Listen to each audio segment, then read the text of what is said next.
for all the things that we will celebrate week in and week out during our liturgical year, you might be wondering, why are we celebrating the dedication of a basilica in Rome? Seems a little far removed from where we live here in Wienerskill, doesn't it? Just a little. But there's a little bit of a quick story, and then I want to leave you with 2 points. The quick story, this church is St. John's. And they call it St. John Lateran because it's in the Lateran neighborhood. Now, the Lateran neighborhood is called that because it's one of the hilltops. Just like Troy, Rome has 7 hills. And that church is located on that hilltop neighborhood. So that's why it's named that way. It sounds kind of funny, isn't it? It's like saying, hey, this is St. Jude Weinenskill, for example. Or this is like St. Bernard's Cahos. Okay, but that's how they do that. And when you go a little further, the special thing about that church is that every year, the Pope, the Holy Father, that's his cathedral parish. Okay? Just like, Bishop Scharfenberger and soon Bishop O'Connell will have Immaculate Conception in Albany. When there are certain things that the Pope does when he is acting as the Bishop of Rome, he does it at that church. So that's why that church is important. Okay? But rather than talking about churches per se, I bring it because that's the title of our weekend celebration, dedication of the Lateran Basilica. I wanted to let you know where that was coming from. But there's some really interesting things come out of the readings today I wanted just to talk a little bit about. On a weekend when we're talking about an old church in Rome, hey, who would have thought that?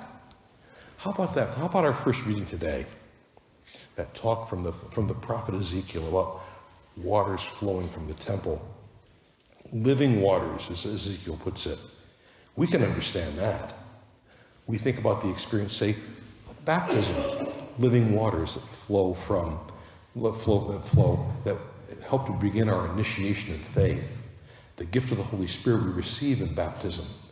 Living waters that help us begin our lives in faith. That means a lot to us. I suspect everybody here is a baptized person. And if not, maybe they're desiring baptism. Living waters quench our thirst for faith. Quench our thirst for being close to God. That's important for us to know. It's part of who we are as a Christian. It's one of the marks of our being Christian, that we all begin our lives with baptism, the saving waters, the living waters. That's important. And so we keep that in mind, whether it's, say, Ezekiel talking about the temple, or we talk about, say, the church on a hilltop in Rome, or we talk about our own church right here, whether it's our diocesan mother church in Albany, Immaculate Conception, or our church right here, or the churches we might visit when we're with family and friends around the area. Living water, baptism, is such an important part of our lives. And from that, we are people who are filled with gifts. And do we have a chance to use those gifts, exercise those gifts? Hey folks, here's the second thing I wanted. The first thing was just talking about the importance, let's say, of that connection with our churches and baptism and living water. The second thing I want to leave you with is a different idea. In the gospel today, we talk about Jesus going, and how can I say this? He's disrupting things in the temple area. Because he was thinking that they aren't treating it like a house of prayer, they're treating it like a marketplace. And he kind of pushed them all out the door, upset the tables and everything. They get to that conversation, perhaps it was a heated one at the end, where he's talking with the Jews, and he says, why are you doing this? He says, well, destroy this temple, and in 3 days I will raise it up. Of course, they're aghast, because it took them nearly 2 generations to build the temple. But Jesus is talking about the temple of his body. And think a little back to living water. Jesus is our living water. He is our living bread. He is our living blood. We follow his example, filled with the gifts from baptism that we receive.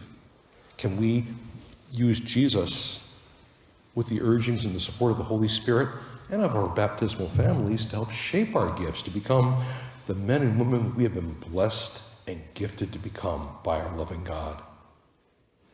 These are important things to keep in mind. So rather than thinking about this as a celebration of a church in Rome, can we think a little bit about, say, how we live as church? And I don't mean, say, how people at St. Jude's think of St. Jude's, or people at St. Michael's think of St. Michael's, or people at Sacred Heart think of Sacred Heart. We think about church because we are following Jesus. He is the living temple for us. We follow him. And can we Can we take his example, and as Jesus flows through our lives, may we think a little bit about how we can, with our gifts, go and do good things in his name. So in many ways, that's part of doing church, being like Jesus for others, bringing Jesus to others, letting his word, his way, his gift flow into their lives too. It's part of, say, how we evangelize. It's part of how we share our faith, witness our faith to others. All these things coming from a conversation about an old church in Rome on a hilltop. Hey folks, blessings to you this day. May we give thought to how we let the living gift of Jesus, the living waters of life, the gifts and promise of new life, how we let that all flow through our lives to benefit all of God's people.